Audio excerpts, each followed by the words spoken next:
انتہائی عاجزی کے ساتھ، انتہائی خلوص کے ساتھ، شوق کے ساتھ جانور کو خریدا جائے۔ دیکھیں نبی کریم سید عالم صلی اللہ تعالی علیہ وآلہ وسلم ارشاد فرماتے ہیں کہ 10 ذی الحج کو اللہ کی بارگاہ میں جو عمل سب سے زیادہ قبول ہے وہ خون بہانا ہے۔ وہ عمل آپ اس وقت کر رہے ہیں آج کے دن 10 ذی الحج کو، جو اللہ کی بارگاہ میں سب سے پسندیدہ ہے۔ کس کی بارگاہ میں؟ یہ عمل اللہ کی بارگاہ میں سب سے زیادہ۔ دیکھنا تو اللہ کی طرف تھا، اس میں بندے کہاں سے آ گئے؟ ہمارے بزرگ تو فرمایا کرتے ہیں یہ بھی نہ کہو کہ بچے تنگ کر رہے ہیں تو میں بکرا لینے آ گیا، یہ بھی لفظ نہ کہو۔ بچے نے شور کیا تھا کہ سب لے آئے آپ نہیں لائے، یہ بھی نہ کہو۔ تم اپنی نیت دیکھو، اس لیے کہ وہ نہ بچے کے شوق کے لیے لانا ہے، نہ پڑوسی پہلے لے آئے تو اب لے کے آنا، یہ بھی نہیں، بلکہ تم نے اپنے رب کی رضا کے لیے یہ کام کرنا۔ ان صلاتی و نسکی و محیای و مماتی للہ رب العالمین۔ اے محبوب آپ کہیے کہ بے شک میری نماز، میری قربانی، میرا دنیا میں رہنا جانا اس رب کے لیے ہے جو تمام جہانوں کو پالنے والا ہے۔ آپ قربانی کا مزاج بنائیں کہ میں نے اللہ کی رضا کے لیے دینی ہے، پھر آپ محسوس کریں گے کہ آپ کی طبیعت بھی ٹھنڈی ہے۔ آپ محسوس کریں گے کہ آپ نے جو پیسے نکال کے قربانی کے لیے دیے تھے تو پیسے وہ کم نہیں ہوئے، بلکہ وہ پیسے برکت والے ہو گئے، وہ زیادہ ہو گئے۔ اللہ اس کو سمجھنے کی توفیق عطا فرمائے۔ تو ایک بات تو یہ کہ آپ جانور خریدیں، قربانی لائیں تو اس میں آپ یہ پہلو پیش نظر رکھیں کہ میں اللہ کی رضا کے لیے، یہ سب سے زیادہ اس نے نیت کو اپنانا سب سے اہم کام۔ پھر دوسری بات یہ ہے کہ اس کے لیے لفظ استعمال ہوتا ہے قربانی۔ لفظ کیا ہے؟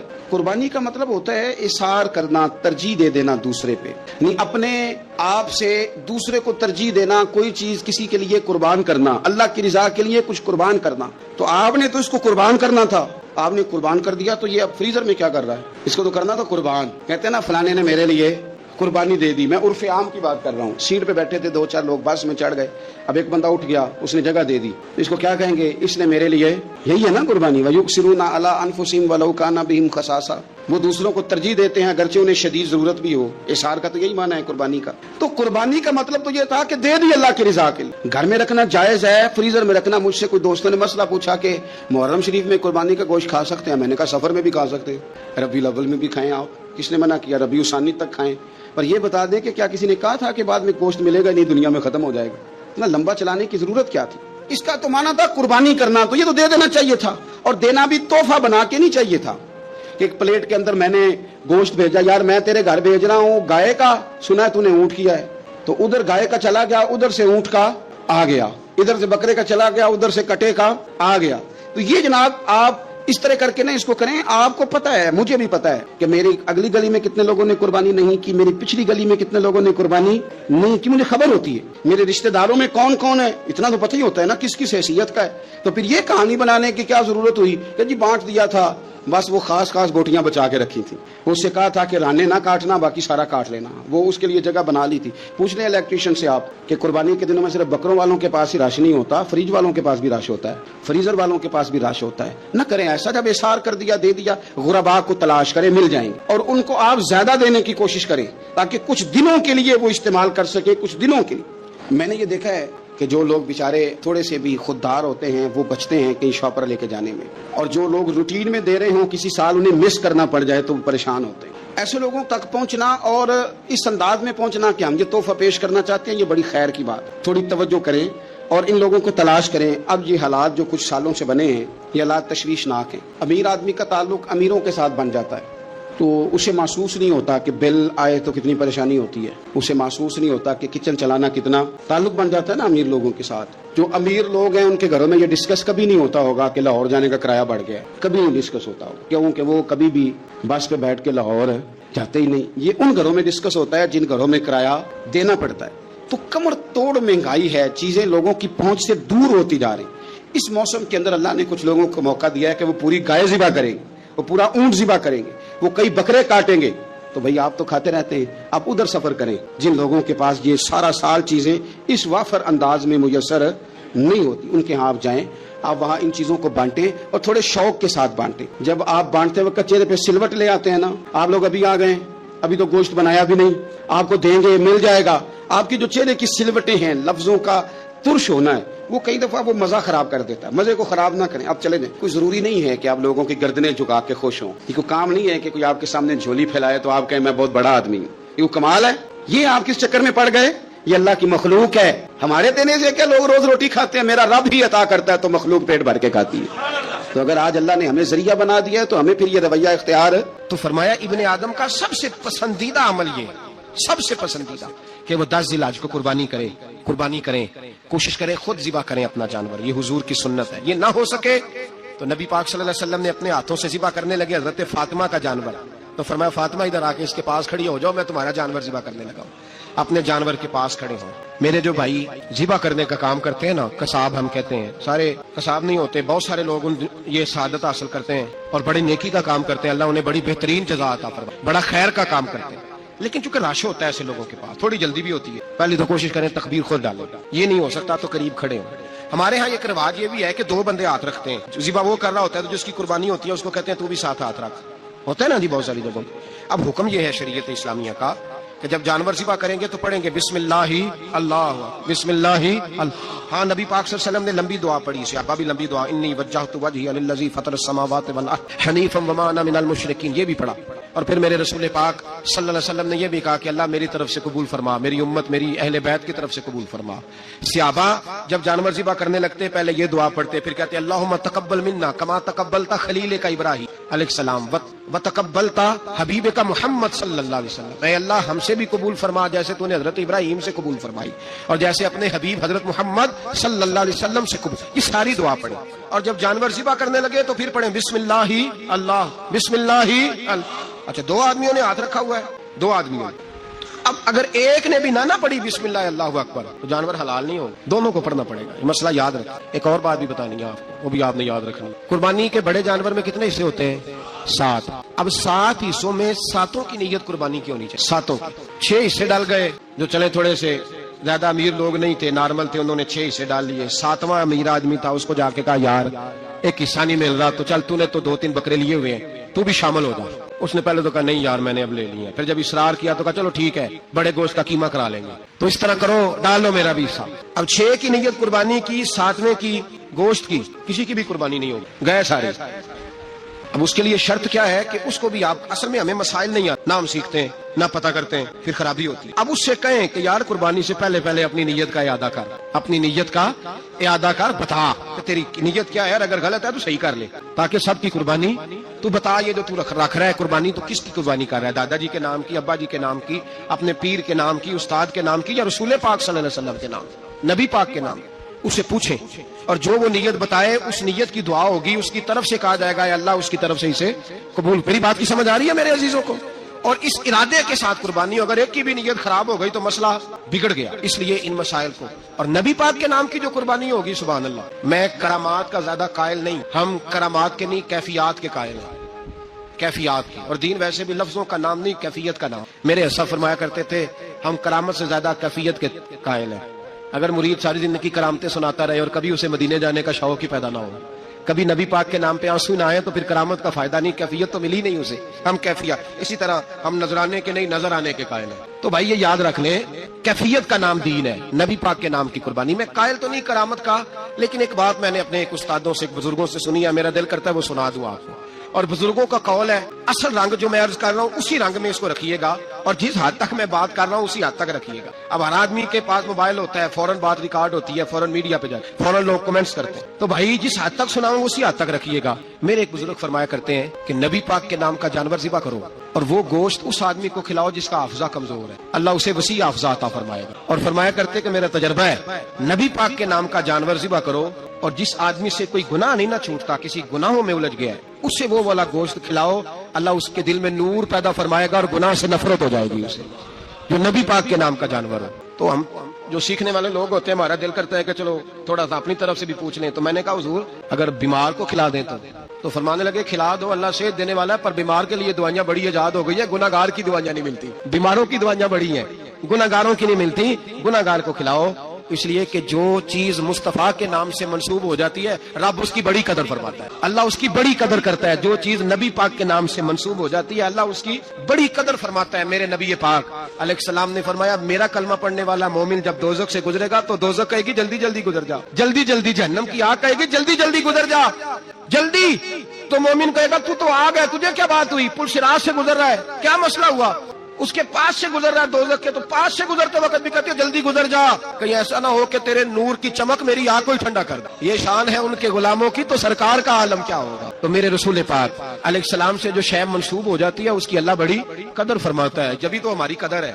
اللہ فرماتا ہے کنتم خیر امۃ، تم جس طرح کے بھی ہو سب سے افضل، اس لیے کہ میرے محمد کا کلمہ جو پڑھتے ہو صلی اللہ علیہ وسلم۔ تو قربانی کریں، اچھی نیت کے ساتھ کریں، خلوص کے ساتھ۔ قربانی کے گوشت کے 3 حصے، ایک دینا ہے خالص غریب لوگوں کو۔ کیا دینا ہے ان کو جی؟ غریبوں کو کیا دینا ہے؟ نال چڑکا نہیں دینی ہے 2.5 آ بھی گئے ہو تسی، اجے تک کھل بھی نہیں لائی، چڑکا نہیں دینی ہے، اور جو تیرے دروازے تک چل کے آ، اور اللہ پاک سے ڈرا کر، بس یہ سوچ کہ اس نے تجھے دینے والا بنایا۔ میں یہ سوچ کہ کوئی کسی کے دروازے تک نہیں جاتا، یہ سوچ وہ بڑا بے نیاز ہے، کچھ کا کچھ کر دیتا ہے، تیرے دروازے تک آ گیا نا بس ٹھیک ہو گیا۔ تو سمجھ کہ اس نے تجھے بڑی عزت دی ہے، تیرے دروازے تک شاپر لے کے آیا، جھڑکے نہ دے، اتنے بہ جا، تو آ بھی گیا ہے، ایسے نہ کر بالکل، بس جو آ گیا ہے نا اس کو عزت دے، وقار۔ غریب کو گوشت دینا ہے، ساتھ جھڑکے نہیں دینی۔ اور اس کو بڑی عجیب بات ہے، چودھری صاحب بیٹھے ہوئے ہیں، 2 پنکھے چل رہے ہیں، اور انہوں نے جناب بڑا صوفہ رکھا ہوا ہے اور ٹپ میں گوشت رکھا ہوا ہے، اور غریب آدمی لائنوں میں لگے ہوئے ہیں۔ تھوڑی دیر کے بعد میں چائے پینی، بس کر یار بس کر، بے پرواہی وے ایک سجن دی جتھے کسے دی پیش نہ جاوے، اونے تاجاں والے در در رولے تے منگتے تخت بٹھاوے، ڈر اس کی بے نیازی سے۔ دیکھ جو تیرے دروازے تک آ گیا، بس آ گیا، اتنا ہی کافی ہے، اور اسی پہ اکتفا کر۔ اور کسائی سے بھی میری گزارش ہے کہ فٹافٹ ذبح کرنا ہے، اگلے گھر بھی جانا ہے۔ جانور میں ابھی جان ہوتی ہے تو کھلڑی اتارنی شروع کر دیتا ہے، یہ ظلم ہے۔ جس محبوب نے فرمایا کہ جانور کے سامنے جانور ذبح نہ کرو، جنہوں نے کہا کہ جانور کے سامنے چھری تیز نہ کرو، انہوں نے تمہیں کیسے اجازت مل گئی ہو؟ بھائی کچھ نہیں ہوتا، اللہ خیر کرے گا۔ اور آپ بھی کسائی کی منت کریں، لڑائی نہیں کریں، گزارش کریں کہ ذرا ٹھہر جا یار، 2 منٹ ٹھہر، ٹھنڈا ہونے دیں، اسے ٹھنڈا ہونے دیں۔ زندہ آدمی کی کھال اتاریں تو کتنی تکلیف ہوتی ہے، اتنا ظلم۔ میں نے دیکھا اسی وقت اس نے لٹکا دیا، پیر کاٹنے لگ گیا، فٹافٹ نہ، ٹھنڈا ہونے دیں۔ نبی پاک صلی اللہ علیہ وسلم نے منع فرمایا جانور ٹھنڈا ہو کا گوشت بنائیں اچھے طریقے سے، کچھ نہیں ہونے لگا، کوئی مسئلہ نہیں ہے ایسا۔ وہ جو ہمارے یہاں مشہور ہے نا، عید والے دن روزہ ہوتا ہے تو قربانی کے گوشت سے کھولنا ہے، روزہ کوئی نہیں ہوتا۔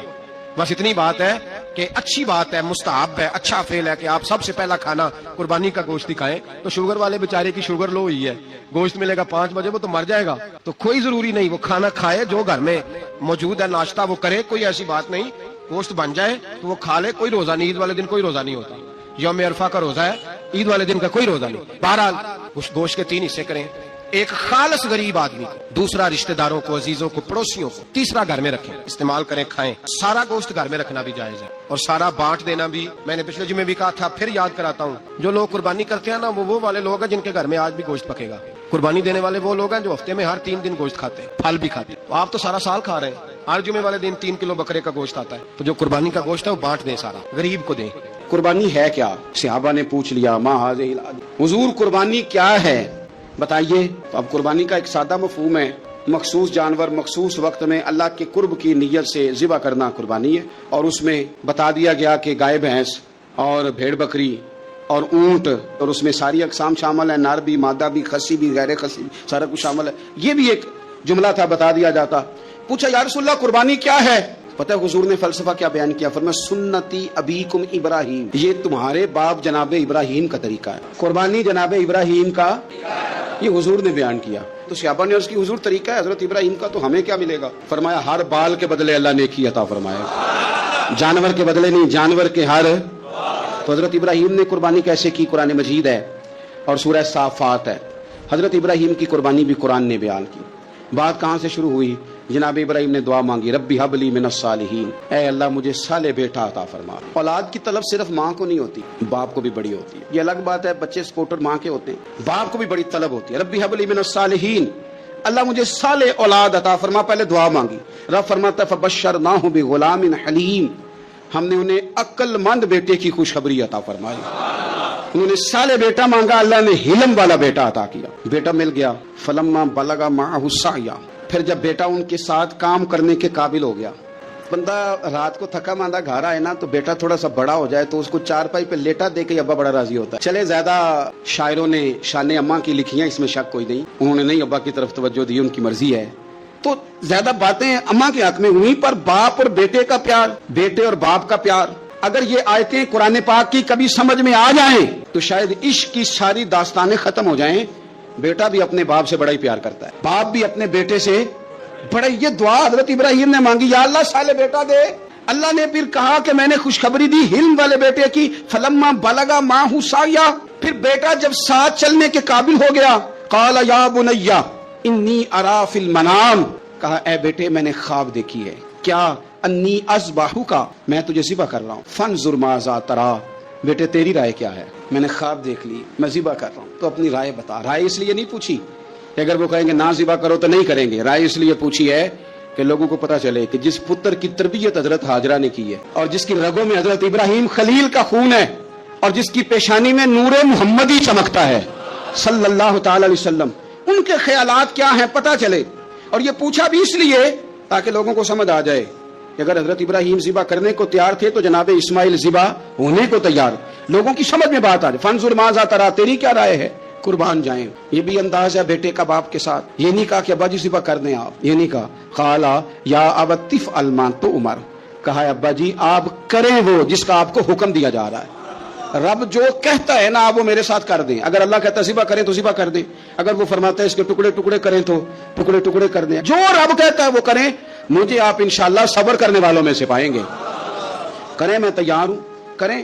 بیٹا ہے، سالوں کے بعد جناب ابراہیم نے دیکھا ہے، اب وہ اس عمر کو پہنچا ہے کہ وہ کام کرنے کے قابل ہوا، ساتھ چلنے کے قابل ہوا، حکم آ گیا۔ دیکھو ایک مشکل وہ ہوتی ہے کہ تبلیغ کرنی ہے کافروں کو، رستے میں مشکل آ گئی۔ ایک مشکل وہ تھی کہ کافروں سے لڑائی کرنی تھی تو رستے میں مشکل ہے۔ یہاں تو کچھ بھی نہیں، بیٹھے بٹھائے رب نے کہہ دیا کرو بیٹا ذبح۔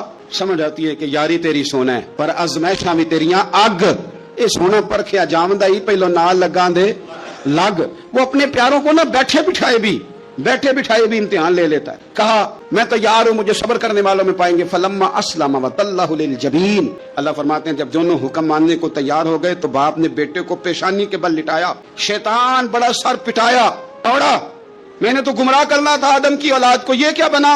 اللہ کی رضا کے لیے بیٹا تک قربان کرنے کو تیار ہو گئے، دوڑ کے جناب ہاجرہ کے پاس گیا۔ پتہ ہے آج کیا ہونے لگا ہے؟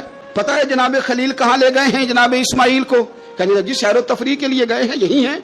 لیکن نہیں، وہ تو ذبح کر دیں گے۔ جناب ہاجرہ کہنے لگی کبھی باپ نے بھی بیٹے ذبح کیے؟ کہا ان کا گمان ہے کہ رب کا حکم آیا ہے۔ فرمانے لگی تم مردود شیطان ہے، اللہ کے نبی کا گمان نہیں ہوتا، رب کے نبی کو وحی آیا کرتی ہے، دوڑ جا ادھر سے۔ اگر میرے مالک نے میری گود کا پالا مانگا ہے تو ایک اسماعیل ہے، کاش میری گود میں ہزاروں ہوتے، میں ایک ایک کر کے سارے اپنے رب کے نام پہ قربان کر دے۔ دوڑ کے آیا جناب اسماعیل علیہ السلام۔ پتہ ہے آپ کے والد کہاں لے جا رہے ہیں؟ فرمایا یہیں سیر کے لیے۔ کہنے لگے نہیں، ان کو تو خواب آئی ہے، رب کا حکم آیا ہے، وہ تو ذبح کر دیں گے۔ تو فرمایا ٹھیک ہے، میرے والد ذبح کریں گے تو میں ذبح ہو جاؤں گا، آپ نے میری بات کو سمجھنا ہے۔ پھر حضرت ابراہیم کے رستے میں آیا، کہنے لگا اے ابراہیم حضرت جبریل تو آئے ہی نہیں، آپ کو تو حکم حضرت جبریل کے ذریعے آتا ہے، آپ خواب دیکھ کے بیٹا ذبح کریں گے؟ روڑے اٹھائے، کنکر اٹھائے، زور سے مارے، وہ دوسری جگہ آ گیا، پھر کنکر مارے، پھر تیسری جگہ آ گیا، پھر کنکر مارے۔ کیا دنیا میں یہ بھی انداز بھی ہے کہ روڑے مارے تو عبادت کا ثواب ملے؟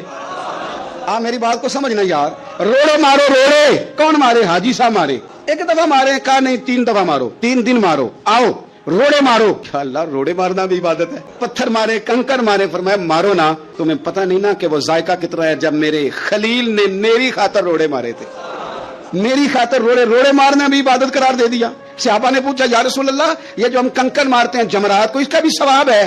فرمایا یہ تو تمہیں میزان عمل میں قیامت کے دن پتہ چلے گا نا اجر کتنا ہے، یہ تمہیں تب پتہ چلے گا۔ روڑے مارے حضرت ابراہیم خلیل نے، فلما اسلم وتلہ للجبین، دونوں تیار ہو گئے، باپ نے بیٹے کو پیشانی کے بل لٹایا۔ مفسرین کہتے ہیں خود کہا تھا جناب اسماعیل نے ابا جی سیدھا لٹا کے ذبح نہ کرنا، ہو سکتا ہے چہرہ دیکھیں تو آپ سے چھری نہ چلائی جا سکے، آنکھوں پہ پٹی باندھ لو، مجھے الٹا کر کے لٹا لو اور میرے ہاتھ پیر باندھ لو۔ بیٹے وہ کیوں؟ کہا آپ والد ہی نہیں پیغمبر بھی ہے، پیغمبر بھی جد الانبیاء ابو الانبیاء ابراہیم خلیل، ایسا نہ ہو کہ میں موت آتے وقت تڑپوں تو کچھ خون اڑے، تو میں اللہ کے نبی کی بے ادبی نہیں کرنا چاہتا، مجھے ذرا باندھ لے۔ باپ نے بیٹے کو باندھا، چھری پکڑ لی اور گردن پہ چلائی۔ فلما اسلم وتلہ للجبین، آپ کبھی مزہ تو لے ان آیتوں کا۔ دونوں تیار ہو گئے، باپ نے بیٹے کو گردن کے بل لٹا لیا، ونادیناہ ان یا ابراہیم، رب فرماتے ہیں ہم نے آواز دی اے ابراہیم۔ آپ کبھی دیکھیں کوئی بندہ کام کر رہا ہو تو پیچھے سے کوئی دیکھنے والا آواز، او ٹھہرنا ذرا مزہ لے، ونادیناہ ان یا ابراہیم، اللہ فرماتے ہیں ہم نے آواز دی اے ابراہیم، قد صدقت الرؤیا، آپ نے تو خواب سچ کر دکھایا ہے، اے ابراہیم آپ نے تو خواب سچ کر دکھایا، ان کذالک نجزی المحسنین، ہم اسی طرح نیکوں کو بدلہ دیتے ہیں، ان ھذا لہو البلاء المبین، بے شک یہ بڑی آزمائش تھی، بے شک یہ کھلی آزمائش تھی۔ میں نے کہا تھا قرآن کی آیتوں کا بھی مزہ لیا کریں، یہ کھلی آزمائش تھی. جب آزمائش لینے والا کہتا ہے آزمائش کھلی تھی اور دینے والے نے سچ کر دکھائی تو پھر حضرت ابراہیم کی شان دیکھی نا کتنی بلند ہے. لینے والا کہتا ہے آزمائش کھلی تھی. وَفَدَيْنَاهُ بِذِبْحٍ عَظِيمٍ، اور ہم نے انہیں بچا لیا فدیے میں عظیم ذبیحہ دے کر. اللہ نے نا پھر دمبا بھیجا جنت سے. حضرت ابراہیم نے چھری چلا دی تھی، روکی کوئی نہیں، چھری چلا دی اور جب پوری طرح ذبح ہو گیا تو آنکھیں کھولی تو آپ نے دیکھا کہ نیچے دمبا ذبح ہوا پڑا ہے اور جناب اسماعیل دور کھڑے مسکرا رہے ہیں. تو حضرت ابراہیم کی زبان سے نکلا اللہ اکبر، اللہ اکبر. آپ کی بات سن کے جناب اسماعیل بھی پکارے اللہ اکبر، اللہ اکبر. یہ لفظ سنے تو حضرت جبریل بولے، کہنے لگے لا الہ الا اللہ واللہ اکبر. جب انہوں نے یہ کہا تو حضرت سیدنا ابراہیم پھر بولے، کہنے لگے اللہ اکبر وللہ الحمد. اللہ کو یہ لفظ بھی بڑے پیارے آئے. فرمایا پڑھو نا 9 ذی الحج کی فجر سے لے کر 13 تک پڑھو نا ذرا سارے اللہ اکبر، اللہ اکبر، لا الہ الا اللہ واللہ اکبر، اللہ اکبر وللہ الحمد. فرمایا یہ پڑھتے رہو. انہوں نے پڑھے تھے مل کے تو مجھے بڑے پیارے لگے. فرمایا ہم نے انہیں بچا لیا ایک فدیہ، عظیم فدیہ دے کے. وَتَرَكْنَا عَلَيْهِ فِي الْآخِرِينَ، اور ہم نے ان کے ذکر کو چھوڑا ہے آنے والوں کے لیے. کیا لفظ ہے قرآن کے، قربان ہونے کو دل کرتا ہے. یہ بات بیان کر کے پتہ کیا فرمایا؟ رب نے فرمایا، رب نے فرمایا، خدا خود میر مجلس بود رب کریم نے فرمایا. کیا فرمایا؟ فرمایا سلام علی ابراہیم. قربان جائیں، سلام علی ابراہیم. کیا بات کہاں ختم ہو رہی ہے، کہاں پہنچ رہی؟ کیا انداز؟ سلام علی ابراہیم، سلام علی ابراہیم. فرمایا سلام ہو ابراہیم پر، سلام ہو ابراہیم پر، سلام ہو. حضور فرمانے لگے غلاموں یاد رکھنا قربانی حضرت ابراہیم کا طریقہ ہے. یہ وہ طریقہ، کبھی بیٹے بھی کسی نے ذبح کیے ہیں، لے آئے میدانوں میں بیٹے ذبح کرنے لے آئے. میرے نبی پاک سید عالم صلی اللہ علیہ وسلم نا شوق کرتے قربانی کا. بڑی پیاری چیز کوئی ہو نا تو بندہ کہتا ہے بڑی پیاری، بڑی لاڈلی. کہتا بیٹا یہ چیز ہے تیری ذرا سنبھال لینا. بڑی قیمتی چیز ہو تو بندہ بیٹے بیٹیوں کہتا ہے آؤ نا تمہیں دکھاؤں. رسول پاک علیہ السلام فرمانے لگے اپنی لاڈلی بیٹی سیدہ فاطمہ الزہرا کو، حضرت زہرا پاک رضی اللہ تعالیٰ عنہ سے کہا فاطمہ ادھر آؤ، اپنی قربانی کے پاس آ کے کھڑی ہو جاؤ، میں تمہارا جانور ذبح کرنے لگا. اس کے پاس آ کے کھڑی ہو جاؤ، میں ذبح کرنے لگا ہوں، پاس آ جاؤ. ہمارے ہاں نا کاکروچ دیکھ کے چیخ مارنا فیشن ہے، چھپکلی دیکھ کے ڈر جانا فیشن ہے. جوان آدمی کو چوہے سے ڈر آتا ہے. تو میں نے کہا میاں تو جہاد کیسے کرے گا؟ اوہو بکرا ذبح ہو رہا ہے، پیچھے ہٹ جاؤ پیچھے ہٹ جاؤ. کیوں جی؟ کہتے ہیں میں پڑھا لکھا جو ہوں، میرے وہ پیسے جو ہیں. کیا بات کرتے ہیں آپ؟ دنیا میں سب سے نازک اور لطیف جسم میرے رسول پاک کا ہے اور حضور اپنے دست مبارک سے جانور ذبح کرتے تھے. سب سے زیادہ نرم دل اللہ نے حضور کو دیا ہے، لیکن حضور نے 63 اونٹ حج کے موقع پر اپنے دست مبارک سے ذبح فرمائے. یہ کیا بات ہوئی؟ کس طرف چل گئی قوم؟ ایک آدمی کو نبی پاک صلی اللہ علیہ وسلم نے دیکھا تو اس نے ایک پیر بکری کی گردن پہ رکھا ہے اور اپنے ہاتھوں کے ساتھ نا چھری تیز کر رہا ہے. حکمت سے بھرا جملہ میرے نبی پاک. حضور فرمانے لگے تم اسے 2 موتیں دینا چاہتے ہو؟ ترغیب و ترہیب میں حدیث میں 2 موتیں دینا چاہتے، کیوں نہیں تم نے پہلے ہی اس کو تیز کر لیا؟ 2 دفعہ مارنے کا کیا مطلب؟ اچھی طرح سے آپ جانور کو خریدیں، اچھی نیت سے لے کے اچھی طرح ذبح کریں اور خود آپ پارٹیسپیٹ کریں جب یہ کام ہو رہا ہو، آگے بڑھیں. ناظرین، قربانی صرف جانور ذبح کرنے کا نام نہیں بلکہ اپنے دل کی محبت، رحم اور انسانیت بانٹنے کا نام ہے. وہ گوشت جو غریب، یتیم اور مسکین کے گھر جائے وہی اصل خوشی بن جاتا ہے. اپنے فریج بھرنے سے پہلے کسی خالی دسترخوان کا خیال کریں، شاید آپ کے حصے کا ایک ٹکڑا کسی کی عید بنا دے. قربانی کا اصل مقصد صرف گوشت جمع کرنا نہیں بلکہ خوشیاں بانٹنا اور ضرورت مندوں کے چہروں پر مسکراہٹ لانا ہے. اپنے آس پاس موجود غریبوں، یتیموں اور مسکینوں کو یاد رکھیں، کیونکہ اللہ کے نزدیک وہی قربانی زیادہ خوبصورت ہے جس میں کسی بھوکے کا گھر آباد ہو جائے. مزید ایمان افروز اسلامی واقعات اور دل کو چھو لینے والی کہانیوں کے لیے ہمارے چینل کو سبسکرائب کرنا نہ بھولیں. اللہ پاک آپ سب کو اپنی رحمتوں میں